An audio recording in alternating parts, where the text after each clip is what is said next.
নমস্কার সকলকে। Gargi's diary YouTube চ্যানেলে আপনাদের সকলকে স্বাগত। আজকে যে টপিকটা আমরা কথা বলছি, এই টপিকটা একটু ধৈর্য ধরে শুনলেই বুঝবেন, সত্যিই বুঝতে পারবেন। আমাদের সকলের প্রত্যেকটা ইন্ডিভিজুয়ালের মানুষের শিক্ষিত মানুষদের সঙ্গে কথা বলতে দেখবেন অনেক ভালো লাগে। শিক্ষিত মানুষ যারা তথাকথিতভাবে, আমি সেই শিক্ষিত কথা বলছি না যে অ্যাকাডেমিক্যালি MA BA বা আরও উচ্চশিক্ষিত PhD যারা, সেই শিক্ষিতর কথা আমি বলছি না। শিক্ষা যেটা অন্তর থেকে আসে, শিক্ষা যেটা ব্যবহারে প্রকাশ পায়।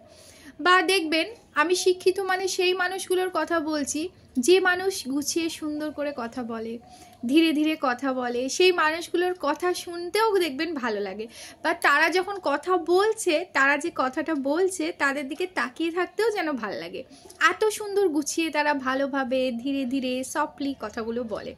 শিক্ষিত মানুষদের সঙ্গে গল্প করতে ভালো লাগে, যে কোনো প্রজেক্টে তাদের সঙ্গে কথা বলতে ভাল লাগে। শিক্ষিত মানে কিন্তু আবার বললাম, তথাকথিত একাডেমিক ডিগ্রিধারী শিক্ষিতর কথা বলছি না, আমি মন থেকে যারা শিক্ষিত, যারা জানে বিহেভ কী করে করতে হয়, তাদের কথা বলছি। তারা যেভাবে কথা বলে বা তারা যেভাবে জীবনটা দেখে, যে প্রসঙ্গে তারা কথা বলছে, তোমার যদি সেটা ইন্টারেস্টেড বিষয় নাও হয়, দেখবে অনেক সময় তারা যেভাবে কথা বলে তাকিয়ে থাকতে ভাল লাগে, তাদের সঙ্গে গল্প করতে ভালো লাগে, তাদের ভিউটা শুনতে ভাল লাগে, বুঝতে ভাল লাগে। তো আমরাও কি এরকম শিক্ষিত হতে পারি না? নিশ্চয়ই পারি। আমাদের হতে হবে এরকম শিক্ষিত। যখন তোমাকে কেউ কোনো কথা বলবে, তখন সেটা ধীরে ধীরে শোনা, তার কথাটা শেষ হওয়ার পর আমি আবার কথা বলবো, তাকে অ্যান্সার দেবো, বা আমার যেটা মতবাদ সেটা আমি বলবো।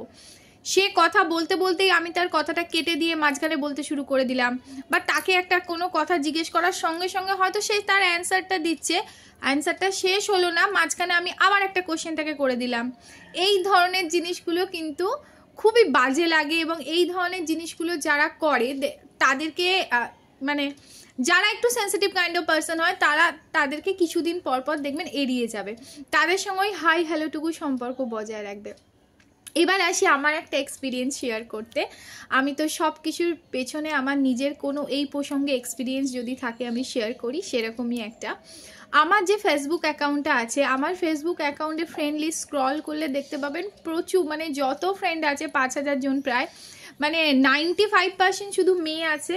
এই না যে আমি পুরুষ বিদ্বেষী বা কিছু, হ্যাঁ, তবে আননোন ছেলেদের বা আননোন পুরুষরা আমার ফ্রেন্ড লিস্টে নেই।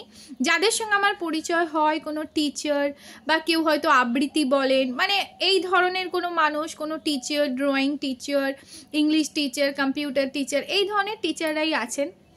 বা অনেক বিজনেসম্যানও আমার অ্যাকাউন্টে আছে, যাদের আমি পার্সোনালি চিনি বা যাদের সঙ্গে আমার বিজনেস রিলেটেড কোনো কথাবার্তা হয়। এই ধরনের জনা কয়েক মানুষ, বা আমার পার্সোনালি আমার বাপের বাড়ির তরফের কোনো দাদা, কোনো পরিচিত ব্যক্তি যাকে আমি চিনি, তারাই আছে ওই 5%, বাকি সবই মেয়ে আছে। এবং কিছু মেয়ে, মানে কিছু মেয়েদের সঙ্গে আমার আলাপ পরিচয় হয়েছে। একটু খেয়ে নিই কফিটা। হ্যাঁ, তো তাদেরকে আমি জাস্ট যেচে আলাপ করেছি, জানো তো, মানে তার সঙ্গে হয়তো আমার কোনো বিজনেস রিলেটেড সম্পর্ক নয়, বা তাকে আমি পার্সোনালি চিনি না, কিন্তু যে ওয়েতে তারা কথা বলে, যে ওয়েতে তারা নিজেকে মেনটেন রাখে, আমি যেচে তাদের সঙ্গে আলাপ করেছি, মানে দিদি হিসেবে, অ্যাজ এ দিদি হিসেবে বলেছি যে ফ্রেন্ড রিকোয়েস্ট পাঠালাম, তুমি একটু অ্যাকসেপ্ট করে নিও, আমি গার্গী দিদি বলছি। তো এইভাবে আমি তাদের মেসেঞ্জারে পাঠিয়ে দিয়েছি। যেমন রিসেন্টলি আমি এই বর্ধমানের ফুল মেলা হয়, বর্ধমানের ফুল মেলায় একটা বোন, মানে আমি জানিও হয়তো দেখবে এটা, তো আমার একটা বোন স্টল দিয়েছিল।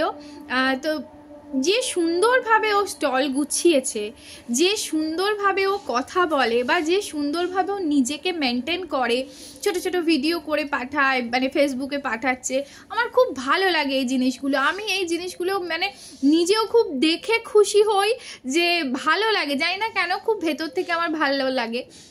তো তাকে আমি যেচে ফ্রেন্ড রিকোয়েস্ট পাঠিয়েছি, মানে যে ওয়েতেও নিজেকে ক্যারি করে, যে ওয়েতেও নিজের ছোট্ট স্মল বিজনেসটাকে স্ট্যান্ড করানোর চেষ্টা করছে, প্লাস নিজেও পরিপাটি থাকছে, সে নিজেরও ঠোঁটে দেখছি লিপস্টিকটা লাগানো আছে, একটা ফাউন্ডেশন লাগানো আছে। নিজেকে পরিপাটি রাখা, নিজের কাজটাকে সুন্দরভাবে যারা করে তারা ডেফিনেটলি, তুমি যদি তাদের সঙ্গে লিঙ্কড হও, তোমারও যত্নটা নেবে, মানে সেই ধরনেরই মানুষ তারা। তো এরকম আরও একজন আছে, মানে আমারই ছোট হবে সে বয়সে, তো সে ক্যান্ডেল বিজনেস করে, ক্যান্ডেলের বিজনেস করে।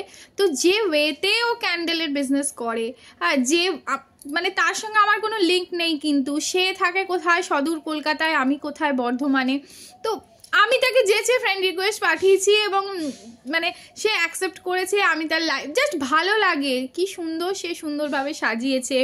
একটা লাইভ করার আগে টেবিলটাকে সাজিয়ে মুছে পরিষ্কার করে প্রোডাক্টগুলো সাজিয়ে ছোট ছোট লাইটগুলো লাগিয়ে, আমার খুব ভালো লাগে। ছোট ছোট মেয়েরা এই যে গুছিয়ে সুন্দর করে রাখে।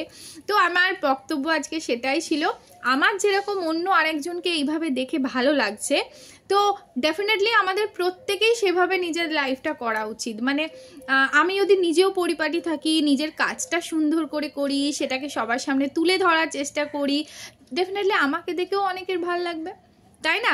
তো সবাই আমাকে গ্রহণ করার চেষ্টা করবে, as a friend, as a sister, as a elder sister, what ever it is, সবাই আমাকে গ্রহণ করার চেষ্টা করবে। আমার পজিটিভ ভাইব আসবে, তাদের পজিটিভ ভাইব আমার কাছে আসবে। তো দিনের শেষে সকলকে নিয়ে ভালো লাগা, ভালোবাসা গুছিয়ে লাইফটাকে চালানোর একটা ব্যবস্থা হবে, তাই নাকি? কি মনে হয় জানিও।